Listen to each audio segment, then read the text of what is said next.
Hello students, हम पढ़ रहे हैं सरफेस केमिस्ट्री। लास्ट क्लास में हमने किया था क्लासिफिकेशन ऑफ कोलाइड्स। आइए अब हम उससे आगे चल रहे हैं। कोलाइडल स्टेट हमने पढ़ लिया था, क्लासिफिकेशन पूरा हमारा हो गया था, बट फिर भी मैं एक बार बता देता हूँ कोलाइडल स्टेट क्या थे। कोलाइडल स्टेट थे वो पार्टिकल्स होते हैं जिनका साइज 1 to 100 नैनोमीटर में होता है। हमने तीन चीजें पढ़ी थी, true, colloidal and suspension. True का साइज कितना होता था? ट्रू का साइज कितना था? Less than 1 nanometre. ट्रू का साइज कितना था? ट्रू का साइज था लेस देन 1 नैनोमीटर। 1 नैनोमीटर से अगर लेस है उसको क्या बोलेंगे? ट्रू बोले। और अगर 1 to 100 नैनोमीटर में, ये देखिए लिखा हुआ है 1 to 100 नैनोमीटर है तो कोलाइडल थे, और अगर मोर देन 100 नैनोमीटर थे तो सस्पेंशन थे। क्या थे? सस्पेंशन। लेस देन 1 नैनोमीटर क्या था? True. True solution particles, they are called less than 1 nanometers. Example, salt and water. Salt and water is true solution. True false नहीं होता, true false, तो true solutions. And 1 to 100 nanometer colloidals and more than 100 nanometers suspensions. More than 100 nanometers suspensions. आइए ये हमारा हो गया। ये तो हमने लास्ट क्लास में बहुत डिटेल में डिफरेंसेस, क्लासिफिकेशन सब पढ़ लिया था। आइए हम आगे चल रहे हैं।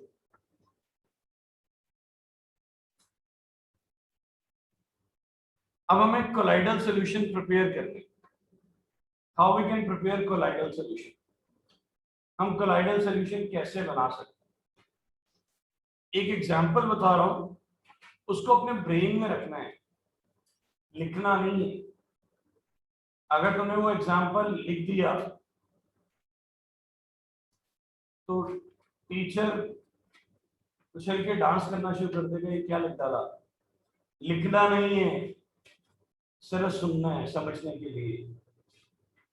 कभी बूंदी खाई है? बूंदी, एक बूंदी के लड्डू होते हैं, यस कि नहीं? यस मान लो वो कोलाइडल है, और जो बूंदी है, जो बूंदी है वो ट्रू है।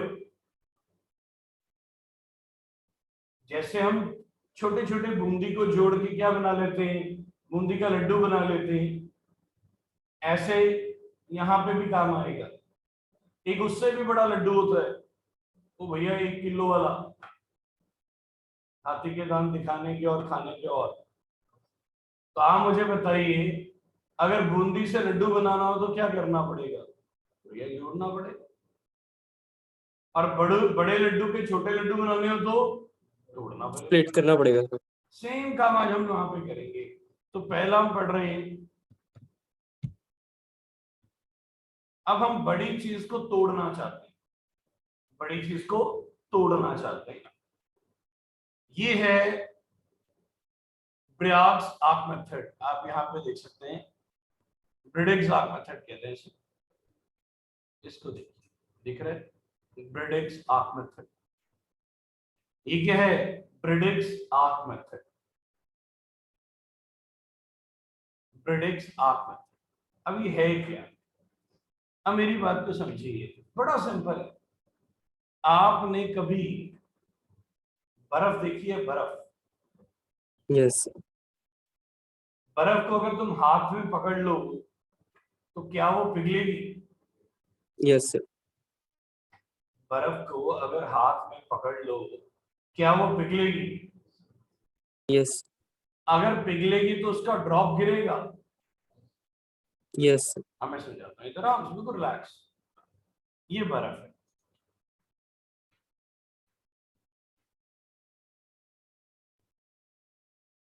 अगर मैं इसके नंबर ऑफ पीसेस बढ़ाऊं तो ये बर्फ छोटी हो जाएगी कि बड़ी हो जाएगी? मैंने इसके 2 पीस कर दिए, तो बताइए इसका साइज बड़ा हो रहा है कि छोटा हो रहा है?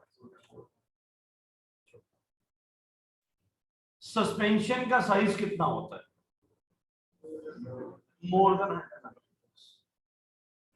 हमें उसे कोलाइडल बनाना है, तो तोड़ना पड़ेगा कि जोड़ना पड़ेगा? तोड़ना पड़ेगा कि जोड़ना पड़ेगा? तोड़ना पड़ेगा। हमने बर्फ का पीस अपने हाथ में पकड़ लिया, बर्फ का पीस हमने हाथ में पकड़ लिया, बर्फ पिघलेगी? यस और नो? पिघलेगी कि नहीं? Yes, sir. और जैसे ही वो पिघलेगी, उसका एक जो ड्रॉप गिरेगा, एक ड्रॉप गिरा, हमने उसको हवा में फ्रीज कर दिया, हवा में फिर से सॉलिड बना दिया। तो भैया कूलर लगाया, एसी लगाया, कोई भी फ्रीजिंग चीज लगाई, बट उसको हवा में क्या बना डाला? फिर से बर्फ बना पाया। अब बताइए कितने पीस हो जाएंगे? 2 पीस हो गए। सर उसमें से एक ड्रॉप गिरा था, उस ड्रॉप को क्या कर दिया गया? फ्रीज कर दिया गया। फ्रीज कर दिया गया, तो अब आइस के कितने पार्टिकल्स हो गए? 2 पीस, 2 पार्टिकल्स हो गए। Yes, Number sir. of particle has been increased, the size has been decreased. If we keep decreasing more and more droplets till it comes in a range of 1 to 100 nanometers, 1 to 100 nanometers, जैसे वो 1 to 100 nanometre में आएगा, वो colloidal बन जाएगा। बात को समझ आया कि नहीं? हमने एक बड़ा पार्टिकल लिया, बड़े पार्टिकल को क्या किया? मेल्ट किया। मेल्ट किया तो उसमें क्या गिरा? ड्रॉप, लिक्विड से ड्रॉप। उस लिक्विड ड्रॉपलेट को हमने क्या कर दिया? फ्रीज कर दिया। फ्रीज किया तो क्या हुआ? फ्रीज किया तो क्या हुआ? 2 पार्टिकल बन गए, फिर 3 बन गए, फिर 4 बन गए। हम नंबर ऑफ पार्टिकल्स बढ़ाते रहे, साइज डिक्रीज होता रहा। कब तक डिक्रीज करते रहे? जब तक वो 1 to 100 नैनोमीटर में नहीं आ गए। एक मोटा मोटा कंसेप्ट समझ आ गया? हाँ या ना? ओके, ये डायग्राम बनाइए जल्दी से, फिर मैं आपको और सिखाता हूँ। अब बात को समझिए, इसमें अब 2 कंटेनर है। देखिए हम यहां से ये हटा दें, ये समझिए, ये एक कंटेनर है,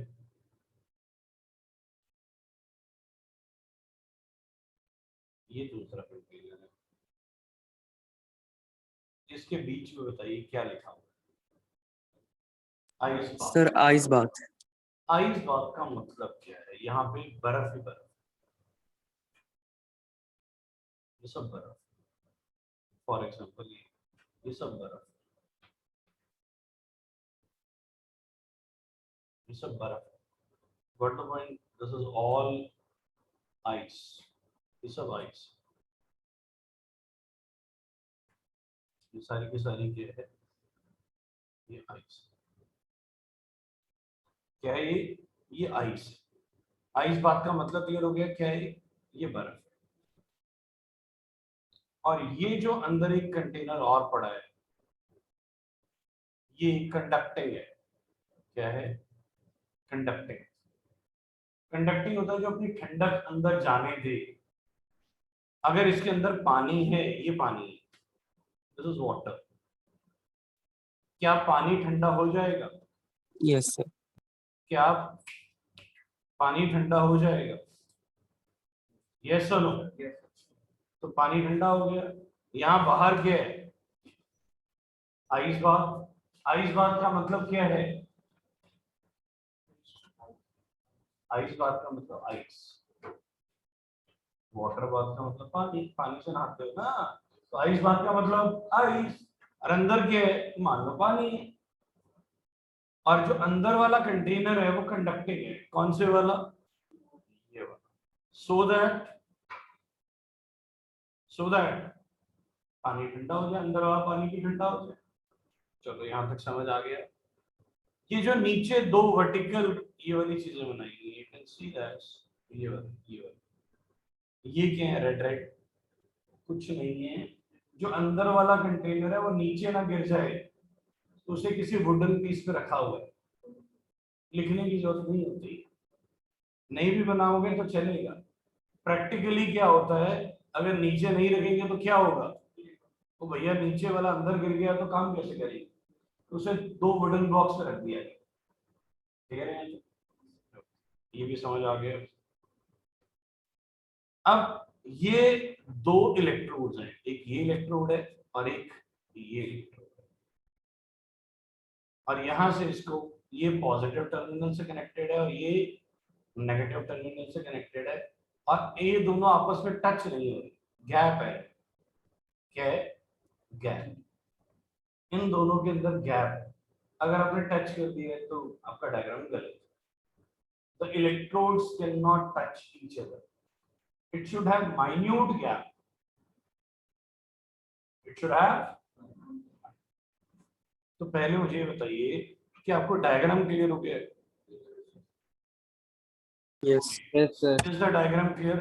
डायग्राम में कोई ऐसी चीज जो आपको क्लियर ना हुई हो? अब वाटर मीडियम है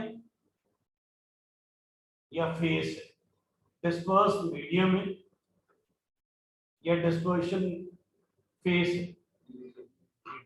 जो ज्यादा होता है वो मीडियम होता है, जिसे हम सॉल्वेंट है। वाटर, वाटर क्या है, सॉल्वेंट, सॉल्वेंट को क्या बोलते हैं, मीडियम।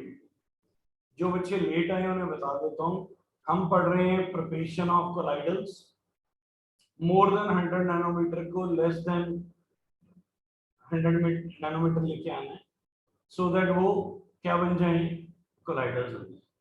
बड़ी चीज को तोड़ के क्या बनाना है, छोटा। अब तोड़ना कैसे वो समझा रहा हूं। तो यहां तक हमें ऑपरेटर्स क्लियर हो गया। इसके अंदर बड़े बड़े सस्पेंशन पार्टिकल्स, इस पानी के अंदर बड़े बड़े सस्पेंशन पार्टिकल्स, तो इस डिस्पर्शन मीडियम के अंदर बड़े बड़े सस्पेंशन पार्टिकल हैं।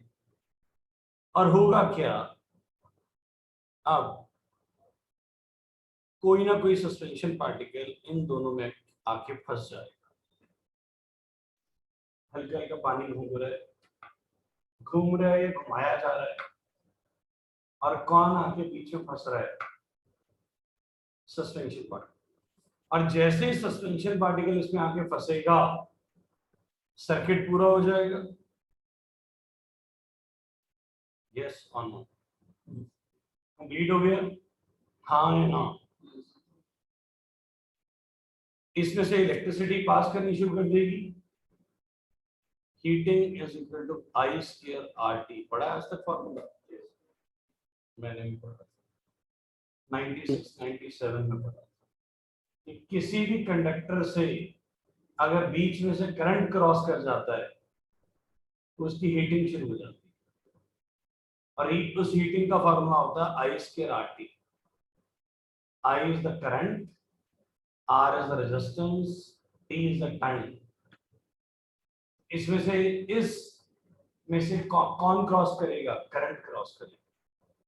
और ये मेटल है, platinum, silver, copper and gold, ये एलिमेंट्स। तो जब इस मेटल में से करंट क्रॉस करेगा तो वो गर्म होगा, गर्म होगा तो मेल्ट होगा या वेपराइज होगा। भैया सॉलिड चीज को गर्म किया जाएगा तो क्या होगा, या तो वो मेल्ट हो जाएगी या वेपराइज हो जाएगी। ये तो पक्का है ना, कुछ चीजें मेल्ट हो जाएंगी, कुछ चीजें वेपराइज हो जाएंगी, डिपेंडिंग वो solid to liquid to gas जा रहा है या वो सॉलिड टू गैस डायरेक्टली जा रहा है। कुछ चीजें सब्लिमेट होती हैं, कुछ चीजें लिक्विफाई होती हैं। और अगर आप ध्यान से देखें इसके नीचे क्या है, आइस बाथ, इसके ऊपर भी क्या है, आइस बाथ, ठंडा पानी। मान लो ये गोल्ड है, गोल्ड के ऊपर कौन है, ठंडा पानी, नीचे कौन है, ठंडा पानी। अब जैसे ये आइदर इट विल मेल्ट और वेपराइज, इसका ड्रॉपलेट गिरेगा, जैसे वो ड्रॉपलेट गिरेगा नीचे पानी के ठंडा है, वो उसे फिर से सॉलिड बना देगा, पार्टिकल बढ़ गए, एक पार्टिकल से कितने पार्टिकल हो गए, दो। फिर थोड़ी देर में एक और पार्टिकल गिरेगा, फिर थोड़ी देर में एक और पार्टिकल गिरेगा, थोड़ी देर में एक पार्टिकल और गिरेगा, धीरे धीरे मेल्ट होता रहेगा। धीरे धीरे ये जो इलेक्ट्रोड्स के बीच में पार्टिकल है छोटा होता जाएगा।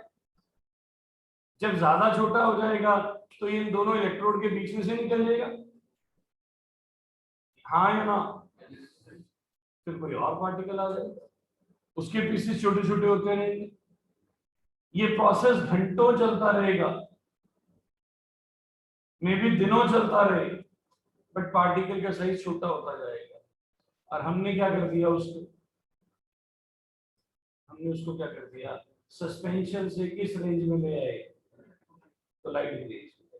मोर देन 100 नैनोमीटर वाली चीज को 1 to 100 नैनोमीटर में ले आए। बट इलेक्ट्रोड्स के बीच का डिस्टेंस बहुत ही एक्यूरेटली अरेंज किया जाता है। ज्यादा दूर रख दोगे तो ये ना हो कि पार्टिकल का साइज मोर देन 100 नैनोमीटर रह जाए, ज्यादा पास ले आए, ऐसा ना हो कि वो 1 से भी नीचे चले जाए। पर इसमें इसमें जनरली मेटल के कोलाइडल सॉल्यूशन बनाए जाते हैं जो जनरली पानी में डिसॉल्व नहीं होते। एक और इसी एग्जांपल देता हूं, क्या बॉयज को समझ नहीं आएगा, ये एग्जांपल सिर्फ गर्ल्स के लिए, आप ट्राई भी कर लीजिएगा, आपको नहीं आएगा। गर्ल्स, क्या किसी पार्टी में जाना हो तो कई बार आप मुंह पे ग्लिटर्स लगा लेते हैं कि नहीं, वो शाइनिंग शाइनिंग वाले होते हैं, हाँ या ना, हाँ या ना, बोलिए हाँ। आपने कभी नोटिस किया, तभी तो कहा आप नोटिस करते हैं, गलत बात है। Yes, sir. ये हर्षदीप भी यस कह रहा है, वो भैया तो लड़कियों को ध्यान से देखता है, इतनी ध्यान से, कॉम्प्लेक्स में ला रहा है कि नहीं देखेगा तो उनकी इंसल्ट हो रही है, क्या सोच रहा है। आप इसलिए देखते हैं कि उनकी इंसल्ट ना हो जाए कि उन्हें कोई देख ही नहीं रहा, या सर नेचुरल है, सर नेचुरल, गुड होना भी चाहिए।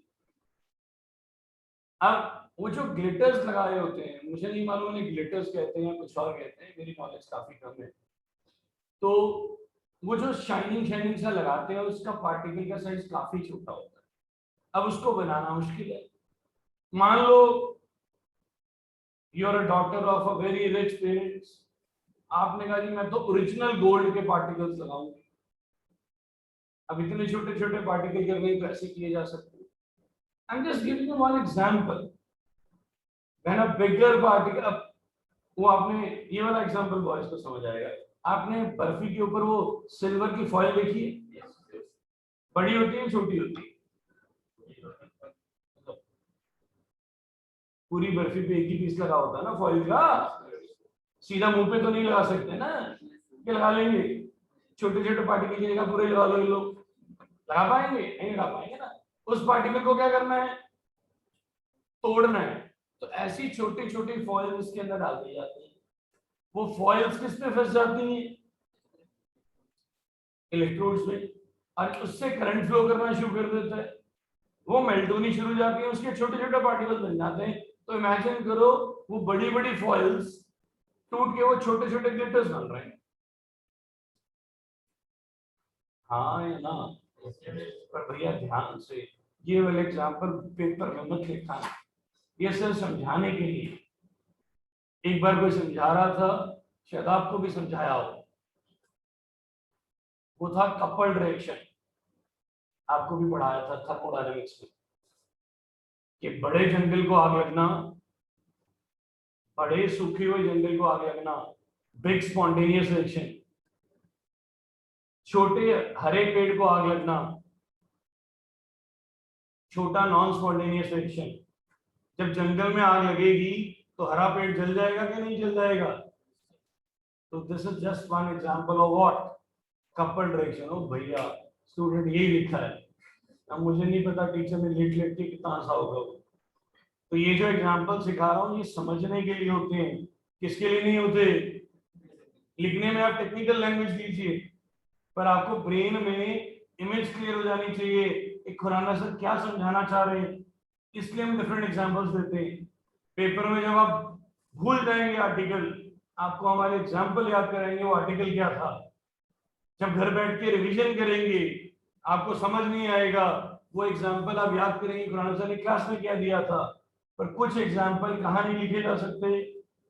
आंसर शीट में नहीं लिखे जाते। ये वही वाला है, अब ग्लिटर लगाने हैं, ये वाला एग्जांपल पेपर में मत लिखाइएगा, नोट ओके करिए। सर। बोलिए समझ आ गया सारा? कोई ऐसा जिसको ना समझ आया हो? सारा समझ आ गया? रुक जाइए फिर, अब मैं आपको थ्योरी देता हूँ व्हाट टू राइट। ये लिखिए जो हेडिंग लिखी हुई है, लिखिए हेडिंग जो लिखी हुई है। आइए इसको पढ़ते हैं। द मेटल, एक बार पढ़ लेते हैं फिर आप लिख लीजिएगा। The metal whose soul is to be prepared, soul मतलब solution, सोल मतलब अपनी कॉपी में लिख लीजिए। कोलाइडल में जहां भी सोल वर्ड लिखा जाएगा उसको कैसे पढ़ना है? सोल्यूशन की तरह पढ़ना। लिखना सोल है, समझना सोल्यूशन है। the metal whose soul is to be prepared is made up of two electrodes immersed in a dispersion medium such as water. The dispersion medium is kept cooled by surrounding it with a freezing mixture. An electric arc is struck between the electrodes. The tremendous heat is generated by arc vaporize the metal. Sir, NCERT says vaporize. God is always correct.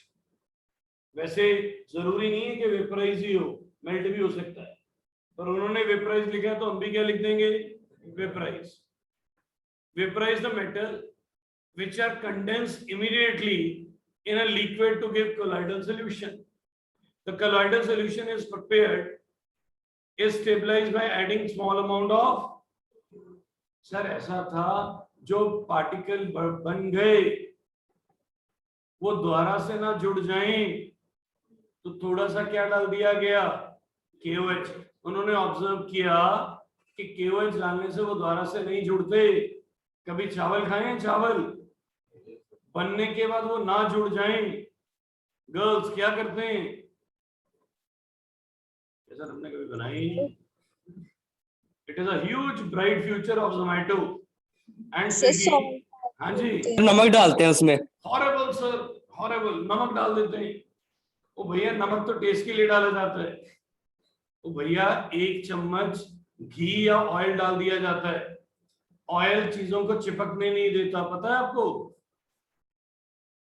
Mummy से पूछिएगा, घर वालों से, बेटा बड़ा bright future है, दोनों भूखे बैठा करोगे शादियों के बाद, हस्बैंड भी वाइफ भी, उनको आता नहीं, तुम्हें भी नहीं आता। तो घी डाल देते हैं, घी या ऑयल 1 चम्मच जब चावल बनाए जाते हैं, जब पानी डाला जाता है उसके अंदर 1 चम्मच क्या डाल दिया जाएगा?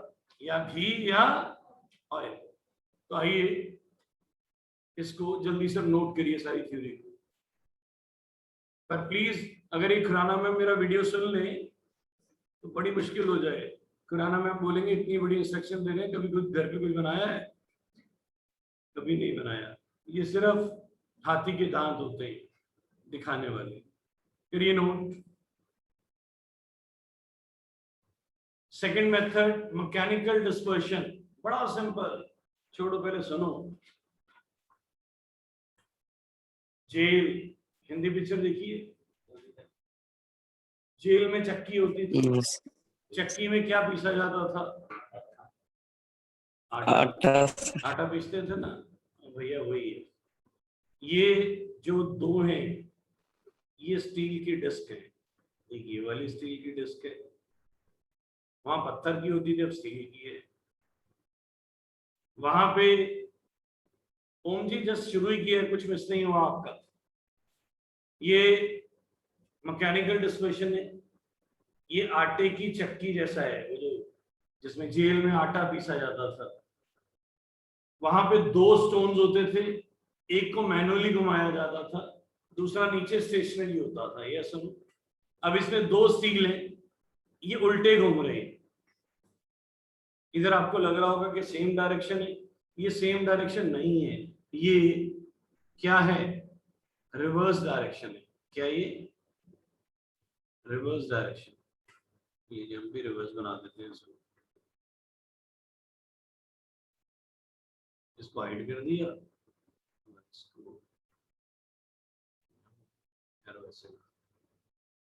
तो लगेगा ना उल्टा घूम रहा है, अभी उल्टा घूम रहा है, और ये इलेक्ट्रिकली घूम रहा है। भैया कौन चक्की पीछेगा, सॉकेट लगाया, 2 स्टील की प्लेट ऑपोजिट डायरेक्शन में घूम रही है at a very high velocity. इससे बेनिफिट क्या होगा, relative velocity become very hard. You know what is relative velocity, जब दोनों प्लेट्स ऑपोजिट डायरेक्शन में घूमेंगी तो स्पीड ज्यादा हो जाएगी कि नहीं हो जाएगी, तो स्पीड ज्यादा हो गई। ऊपर से क्या डाला गया, पढ़िए क्या लिखा है, क्या लिखा गया, सस्पेंशन। ऊपर से क्या डाला गया, सस्पेंशन। सस्पेंशन का साइज मोर देन मिलीमीटर। जो आटा होता है वो किससे बनता है, गेहूं से। वीट का साइज बड़ा होता है कि छोटा होता है, आटे से बड़ा होता है। उसको पीस के आटा बना डाला, यहां सस्पेंशन को पीस के कोलाइडर बना डाला, पर दोनों प्लेट्स में इतना डिस्टेंस होना चाहिए कि वो ट्रू में ना चले जाए। अगर दोनों व्हील्स के अंदर डिस्टेंस ज्यादा होगा तो अभी भी पार्टिकल बड़े बड़े रह जाएंगे। तो इनका जो दोनों स्टील प्लेट्स का डिस्टेंस होता है वो बहुत एक्यूरेटली अरेंज किया जाता है, so that suspension particle get crushed and comes in a range of collider. What is the size of suspension, and you want size of suspension colliders. What is the range of colliders? इस method को क्या बोला जाता है, mechanical dispersion. तो जल्दी से diagram बनाइए, जल्दी से डायग्राम बना, एरो इस तरफ लगा देते हैं,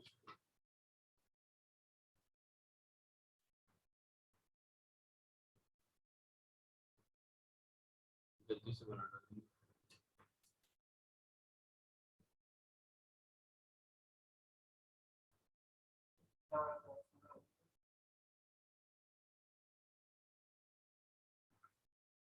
In this method, the substance is first ground to coarse particle. ये जो suspension है इसकी बात कर रहे हैं. It is then mixed with a dispersion medium to get a suspension. The suspension is then grind in a colloidal mill.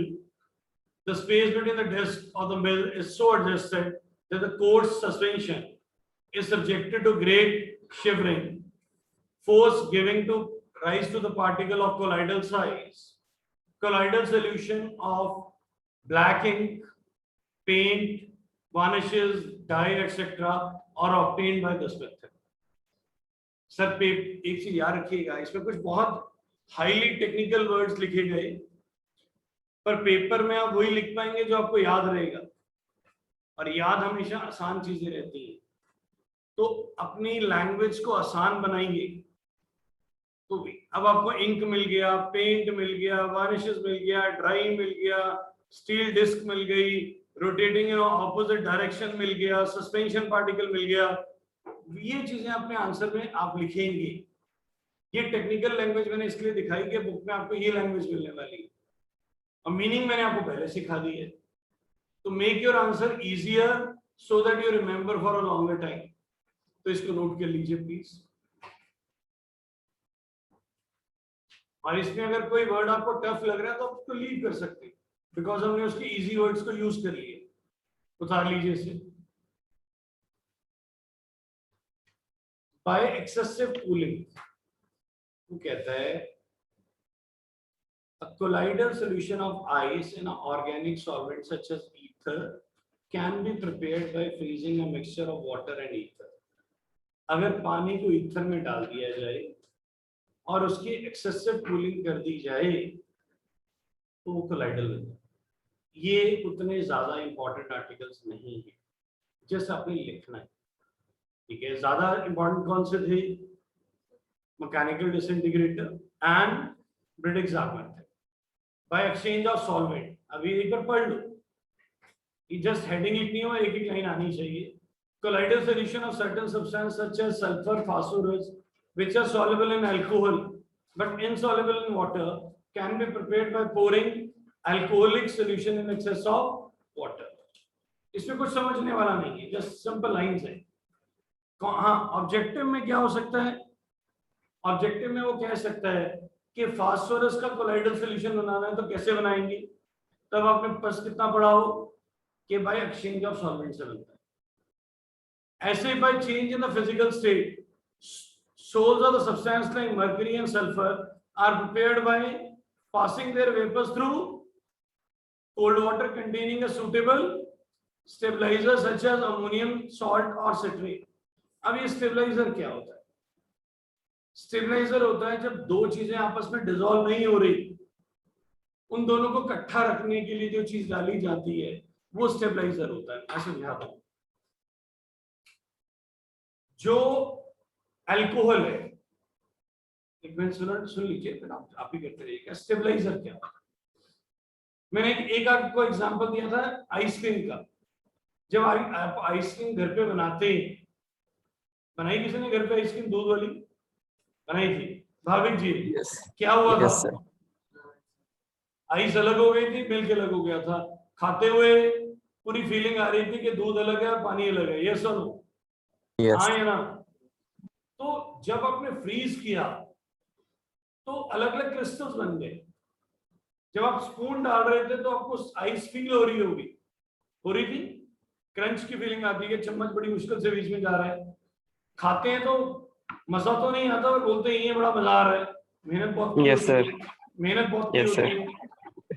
तो same जब ये ब्रांडेड आइसक्रीम्स बनती हैं तो ये मिल्क और आइस अलग अलग हो जाते हैं, तो वो उसके अंदर जेलेटिन डालते हैं। जेलेटिन एज अ स्टेबलाइजर, जो फ्रीजिंग के बाद भी अलग नहीं होने देते। फ्रीजिंग के बाद भी, please my next example can be rude but it's a truth. पुराने जो पेरेंट्स हैं उनमें डाइवोर्स रेट कम होता है। क्यों? बेबीज हो जाते थे, तो babies acting as a stabiliser. तो भैया आपस में जितना मर्जी लड़ते रहेंगे इकट्ठे, you are a stabiliser. Foreign में क्या होता है? शादी हुई, बच्चा तो उन्होंने करना नहीं है, खाना नहीं बना तो भी डाइवोर्स हो जाता है। वहां पे क्या नहीं है? स्टेबलाइजर नहीं। तो you got what a stabiliser? Please don't write in paper यार। और दूसरी बात,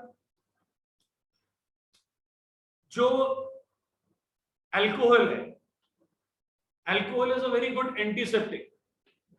alcohol is a very good antiseptic, you know that? अगर किसी को चोट लग जाए और घर पे डिटॉल्स Yes. ना हो, सेवलॉन ना हो, तो आप अल्कोहल लगा सकते। हाँ, सामने वाला जो आएगा उसके Yes, बाद sir. ये ना सोच ले कि पी के चोट खा ली है, ये आप ध्यान रखेंगे। तो alcohol is a very good antiseptic. जो मार्केट में स्पिरिट मिलती है, you heard about spirit? Hospitals में होती है, किस कलर की होती है? Yes, sir. ब्लू कलर की होती है। वो अल्कोहल के अंदर कॉपर सल्फेट मिलाते हैं। तो भैया हॉस्पिटल में अल्कोहल चली गई, एंटीसेप्टिक, उन्होंने लोगों ने पी लेनी। जितने सर में टल्लियों में घूमी जाएंगे, पता लगा साथ साथ डॉक्टर भी जुड़ गए, वो लोग पी ना सके, इसलिए उसके अंदर थोड़ी सी मिथाइल अल्कोहल मिलाई जाती है, which makes the alcohol poisonous, कि कोई पी ना सके। Yes. कोई Yes. गलती से ना पी ले तो कलर बदलना होता है। कलर मिलाने के लिए कॉपर सल्फेट, पर कॉपर सल्फेट तो इनऑर्गेनिक है, वो डिसॉल्व नहीं होगा। तो कॉपर सल्फेट को डिसॉल्व करने के लिए क्या डाला जाता है? पेरिडीन। क्या डाला जाता है? Pyridine is a stabiliser. You got what is stabiliser? जो दो चीजों को Yes, sir. डिसॉल्व रखता है। तो नोट करिए इसको प्लीज, करिए।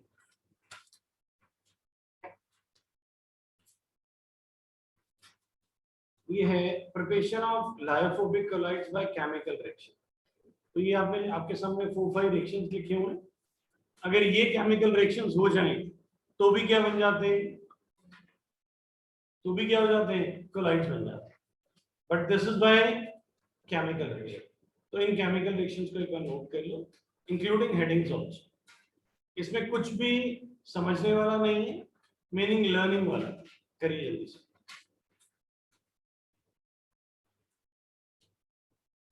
Purification of colloids.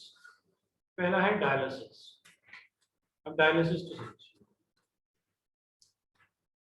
आपने डायलिसिस का नाम भी सुना होगा। किसी के इसमें किडनी खराब हो जाए Yes, sir. तो डायलिसिस कराया जाता है। वो Yes. एक्सटर्नल डायलिसिस होता है, दैट इज एक्सटर्नल डायलिसिस। हमारी बॉडी के अंदर डायलिसिस ऑटोमेटिकली चल रहा है। हमारी किडनी का एक काम ये है कि हमारा ब्लड एक कोलाइडल सॉल्यूशन है। फिर जो ब्लड है उसमें से किडनी निकालती क्या है? आपको पता है, यूरिन निकालती है, जिसको हम थ्रो करते हैं। पर यूरिन है क्या? What is urine? Akshay ji, what is urine? Waste material तो है ही, तभी हम थ्रो कर रहे हैं। पर क्या वेस्ट मटेरियल? Liquid waste. बात को सुनिए, हमारे बॉडी में 20 अमाइनो एसिड्स होते हैं। कितने अमाइनो एसिड होते हैं? 20 अमाइनो एसिड होते हैं,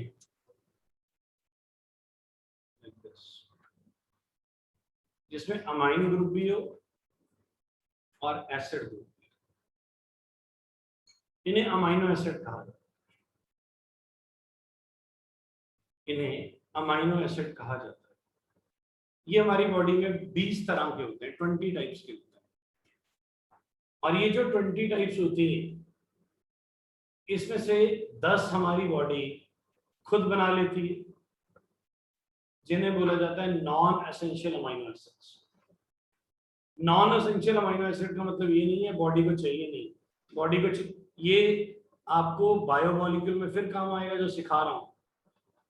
ये आपके सिलेबस में, ध्यान से सुनिएगा। इस चैप्टर में नहीं, किसी और चैप्टर में काम आएगा। और वैसे भी पता होना चाहिए, हमारी बॉडी में 20 टाइप्स के अमाइनो एसिड्स होते हैं, जिसमें से 10 हमारी बॉडी खुद बनाती है, 10 हम अपने खाने पीने में लेते हैं। जो बॉडी खुद बना लेती है उन्हें बोलते हैं नॉन एसेंशियल अमाइनो एसिड। ये नॉन एसेंशियल का मतलब क्या नहीं है कि हमें खाने पीने में नहीं चाहिए, वैसे तो चाहिए। और ये जो 10 हैं, ये हम अपने खाने पीने में लेते हैं, ये एसेंशियल हो गए, जो हमें खाने पीने में लेने ही पड़ेंगे। और ये 20 के 20 हमारी बॉडी के मेटाबॉलिज्म के लिए हमें चाहिए होते हैं। अगर कोई भी ज्यादा हो जाए या कोई भी कम हो जाए तो हम बीमार हो जाते हैं। 20 के 20 हमारी बॉडी में एक रेंज में होने चाहिए। अगर ये ज्यादा होंगे या कम होंगे, हम बीमार हो जाते हैं। और जैसे हम बीमार होते हैं, डॉक्टर आपको 2 टेस्ट बोलता है, या ब्लड टेस्ट या यूरिन टेस्ट। कोई चीज इजीली यूरिन में दिख जाती है, कोई चीज इजीली ब्लड में दिख जाती है। तो ये 20 के 20 अमाइनो एसिड तुम्हें कहाँ दिख जाते हैं? या यूरिन में या ब्लड में। वो चेक, आप बोलते हैं मेरे पेट में यहाँ दर्द हो रहा है, मेरे यहाँ दर्द हो रहा है, वो डॉक्टर ये चेक करता है। हमारे लिए पेट दर्द है, पेट दुख रहा है, वो उंगली मार मार के देखता है, बड़ा गुस्सा आता है, तो दुख रहा है और दुखाई जाता है। आता है कि नहीं आता? मुझे तो बड़ा आता है भैया। पर रियलिटी में उसकी गलती नहीं है, वो ऑर्गन चेक कर रहा है। भाई किडनी है, लीवर है, किडनी बॉडी का केड़ा ऑर्गन है। फिर उसको डाउट होता है ये 2-3 ऑर्गन हो सकते हैं। भैया आप ज्यादा लगाने भी तो नहीं देते ना।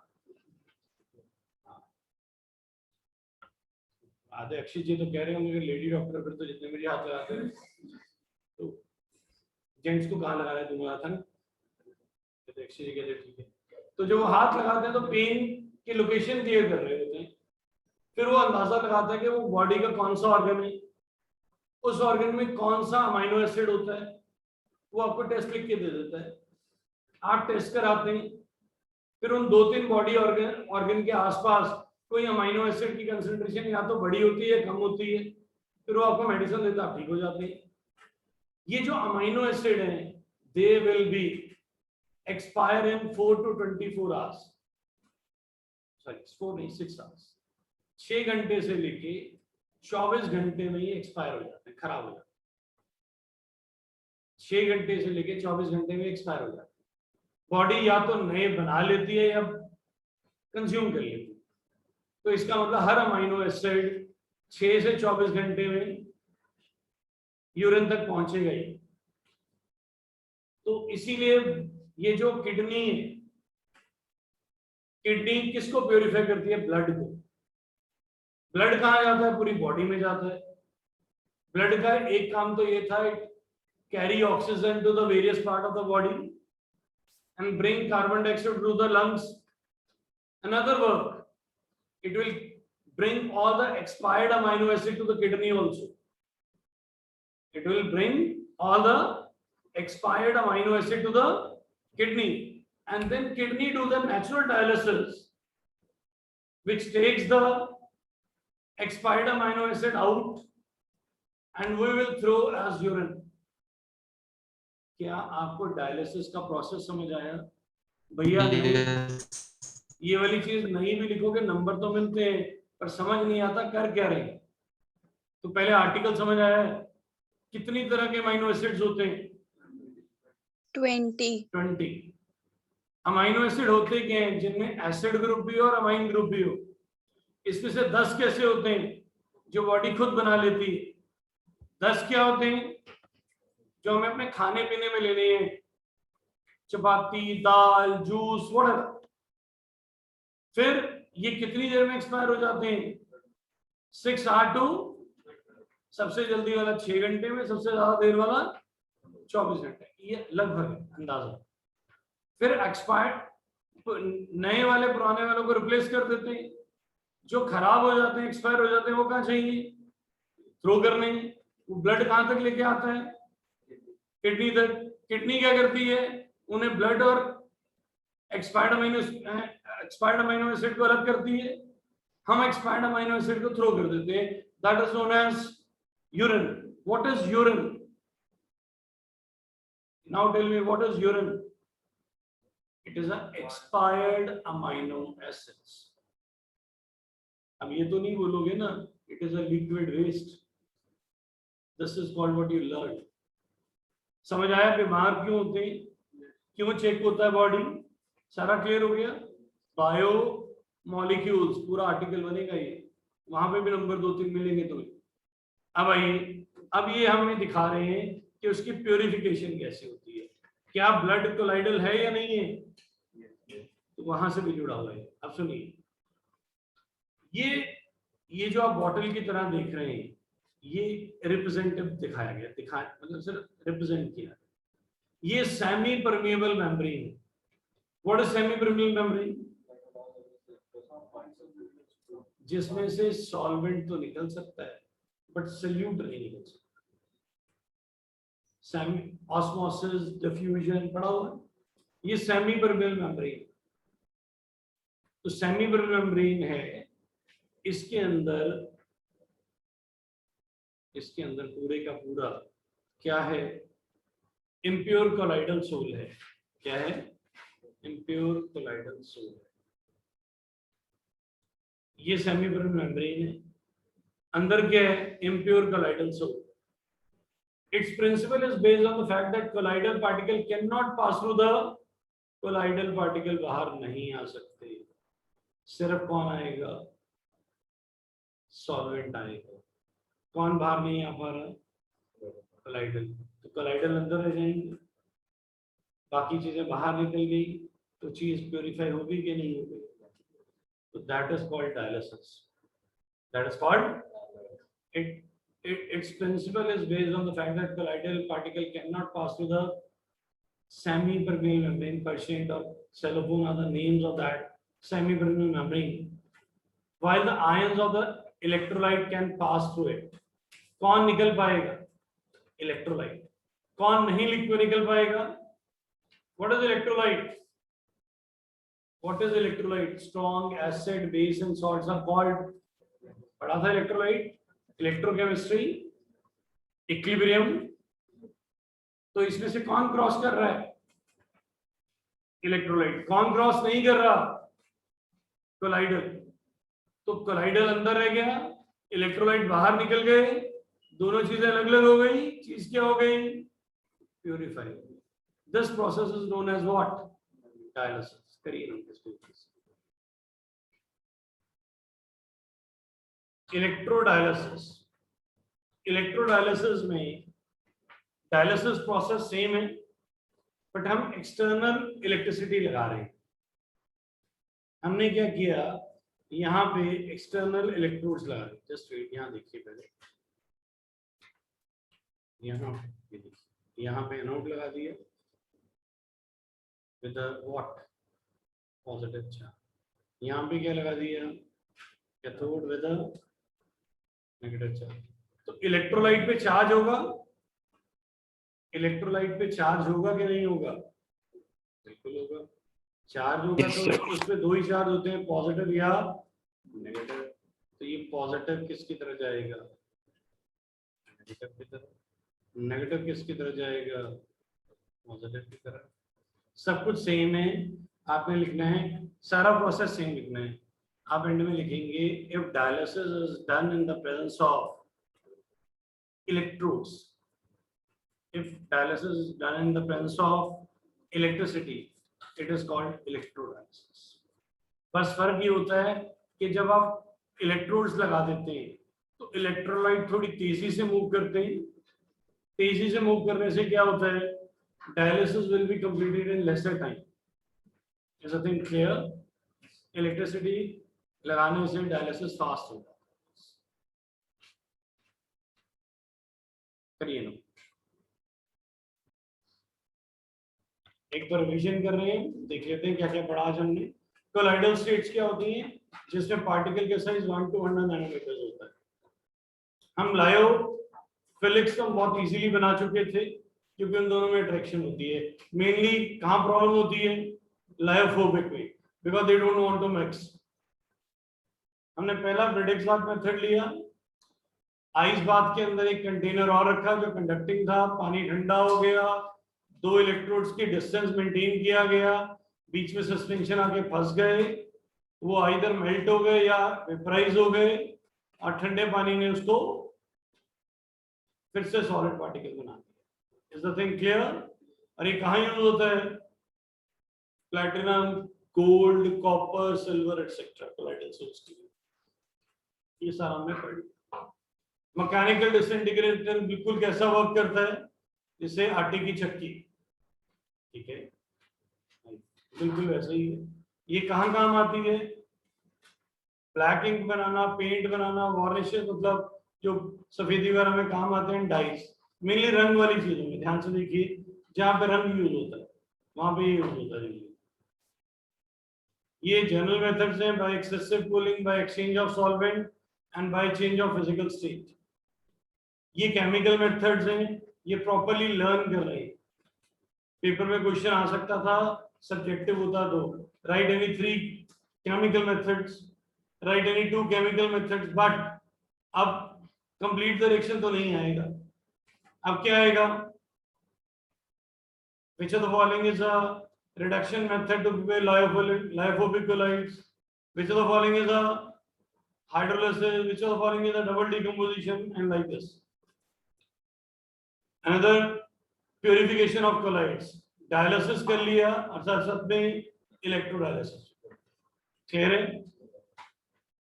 तो आज के लिए इतना बहुत है. आज के लिए इतना ही. Thank you.